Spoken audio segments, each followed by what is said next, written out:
warahmatullahi wabarakatuh. Kami mahasiswa dari Universitas Islam Negeri Sunan Ampel, Surabaya dari Prodi Manajemen Pendidikan Islam semester 1. Video ini dibuat untuk memenuhi salah satu tugas dari mata kuliah studi Al-Quran dengan dosen pengampu Ibu Nikmatus Shalihah MAG. Kami dari kelompok yang terdiri dari 2 anggota yang masing-masing memenuhi tugas dan bekerja sama. Baiklah, sebelum kami membahas lebih lanjut lagi, maka izinkanlah kami memperkenalkan diri. Nama saya Adinda Zidni Alifia dengan nomor NIM 060303 24073. Dan saya Azdina Aisyah dengan nomor NIM 0603032404. Baiklah, di sini kami akan menjelaskan secara rinci presentasi dari tugas makalah kami yang berjudul Makkiyah dan Madaniyah. Al-Quran merupakan kalam Allah yang diwahyukan kepada Nabi Muhammad SAW, dan Al-Quran juga merupakan mukjizat paling monumental sepanjang perjalanan sejarah umat manusia. Al-Quran merupakan mukjizat bersifat kekal, berbeda halnya dengan mukjizat-mukjizat para nabi terdahulu. Al-Quran akan tetap terjaga keasliannya sepanjang masa dan tidak ada seorang pun yang mampu menyamai kehebatan Al-Quran dari segi tata bahasanya. Hal ini menjadi bukti bahwa Al-Quran benar-benar wahyu dari Allah. Di dalam Al-Quran terdapat surah Makkiyah dan surah-surah Madaniyah, di mana keduanya memiliki perbedaan yang signifikan. Terdapat banyak pendapat dari para ulama mengenai sebab mengapa satu surah disebut Makkiyah atau Madaniyah. Ilmu Makkiyah dan Madaniyah ini sangat penting untuk dikuasai bagi para seorang mufasir atau orang yang menerapkan makna atau maksud kandungan Al-Quran ketika menafsirkan setiap ayat-ayat Al-Quran, karena hal tersebut akan sangat membantu mereka dalam mendapatkan pemahaman yang eksploratif ketika menafsirkan setiap ayat Al-Quran. Oleh karena itu, di dalam jurnal artikel ini akan dijelaskan lebih rinci mengenai Makkiyah dan Madaniyah dengan rumusan masalah. 1. Apa pengertian Makkiyah dan Madaniyah? 2. Bagaimana cara mengetahui Makkiyah dan Madaniyah? 3. Bagaimana ciri spesifik Makkiyah dan Madaniyah? Dan tujuan dari rumusan masalah itu sendiri yaitu 1. Untuk mengetahui pengertian Makkiyah dan Madaniyah.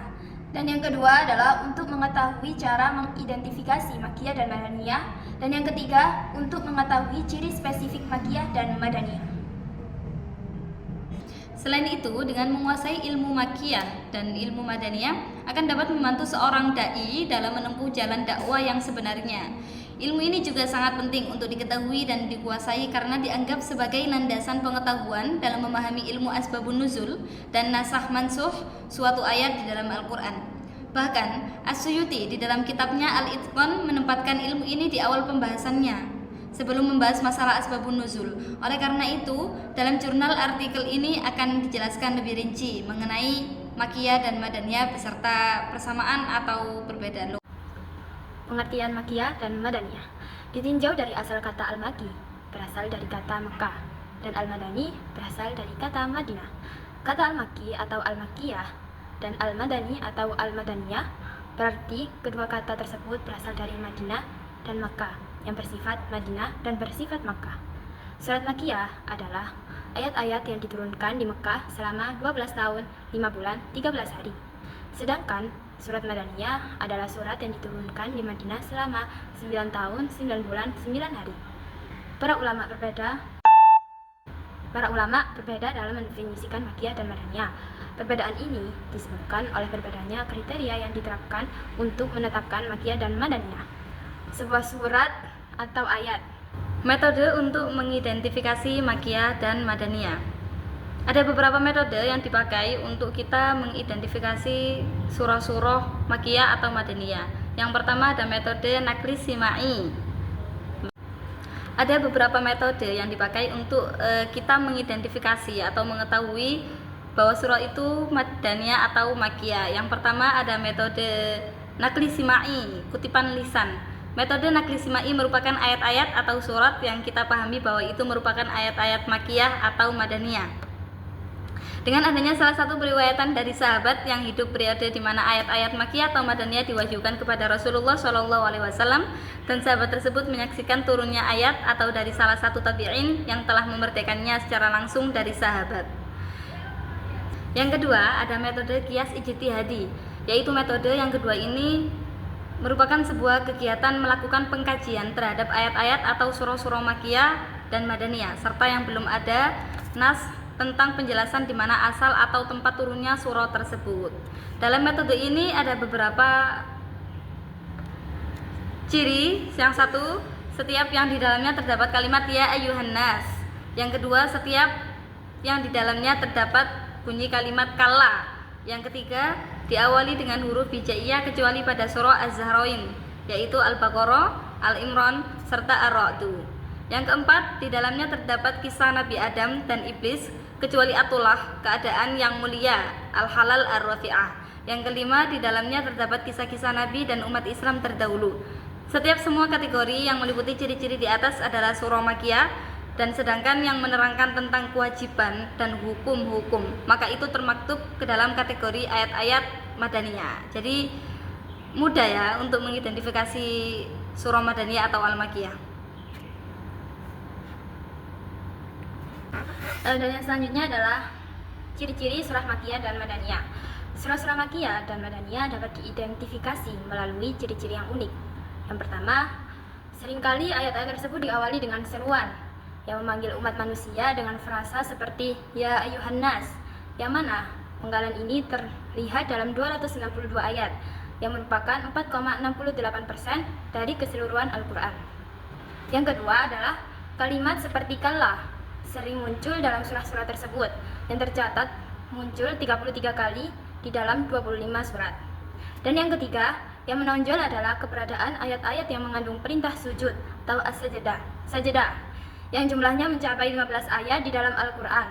Dan yang keempat adalah terdapat penggunaan huruf-huruf tertentu pada permulaan beberapa surah yang dikenal sebagai huruf muqatta seperti alif lam mim, ha mim, yasin, dan lainnya. Yang kelima adalah terdapat kisah tentang nabi-nabi terdahulu dan umat-umat mereka, dengan pengecualian pada surah Al-Baqarah dan Al-Maidah, di mana kisah-kisah tersebut lebih banyak ditemukan di surat-surat seperti Yunus, Yusuf, Hud, Ibrahim, Al-Kahfi, Maryam, Toha, dan lainnya. Dan yang keenam, lebih lanjut, yaitu surah-surah Makkiyah yang sering berisikan tentang kisah-kisah yang menentang kemusyrikan dan ibadah kepada selain Allah. Yang ketujuh, di dalamnya juga terdapat deskripsi mengenai perilaku dan adat istiadat kaum kafir dan musyrik yang mencakup kegiatan amoral seperti pencurian, perampokan, pembunuhan, serta praktik mengubur anak perempuan hidup-hidup.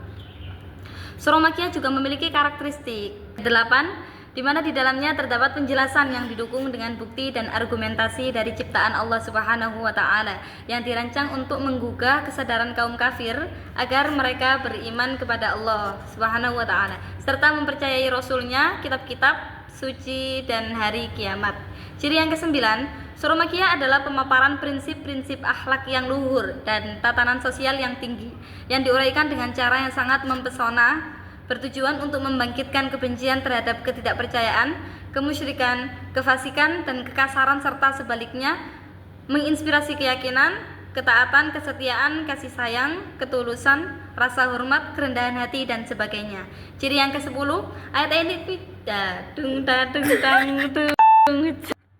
Ciri yang ke-10, ayat-ayat ini juga mengandung nasihat dan pelajaran dari balik cerita-cerita yang disampaikan, sehingga bisa diambil kesadaran bahwa kekafiran, kedurhakaan, Sekian dari kami, saya Adinda Zidni Alifia Dan saya Asna Aisyah pamit undur diri. Wassalamualaikum warahmatullahi wabarakatuh. Semoga bermanfaat. Oke teman-teman, terima kasih sudah menonton videonya. Waduh, gaya banget sih lo.